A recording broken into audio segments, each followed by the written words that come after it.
এটা কোনো সিনেমার গল্প নয়, বাস্তবেই ঘটেছে এই আশ্চর্য ঘটনা।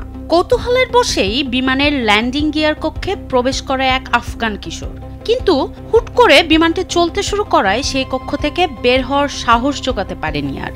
কাবুল থেকে দিল্লির 2 ঘন্টার দীর্ঘ পথ যাত্রা করে অবিশ্বাস্যভাবে আফগানিস্তান থেকে ভারতে পৌঁছে যায় সেই আফগান কিশোর।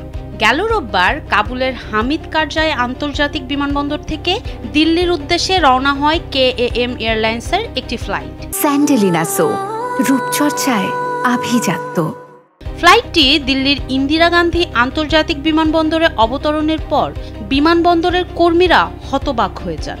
তারা দেখতে পান ল্যান্ডিং গিয়ার কম্পার্টমেন্টে এক কিশোর লুকিয়ে আছে। জিজ্ঞেস করলে জানা যায় 13 বছর বয়সী ওই কিশোরের বাড়ি আফগানিস্তানের কুন্দুজ শহরে।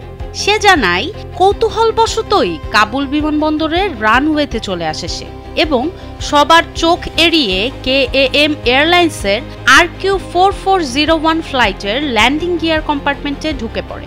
বিমানটি যাত্রা শুরু করলে ভয়ে আর নামতে পারেনি সে। কাবুল থেকে দিল্লির 2 ঘন্টার এই দীর্ঘ যাত্রায় কিশোরটি সেখানেই ছিল। কর্তৃপক্ষ তাকে নিরাপদে উদ্ধার করে এবং জিজ্ঞাসাবাদের পর আবার কাবুলে ফেরত পাঠানো হয় তাকে। এই ঘটনার পর বিমানবন্দরের নিরাপত্তা ব্যবস্থা নিয়েও প্রশ্ন উঠেছে।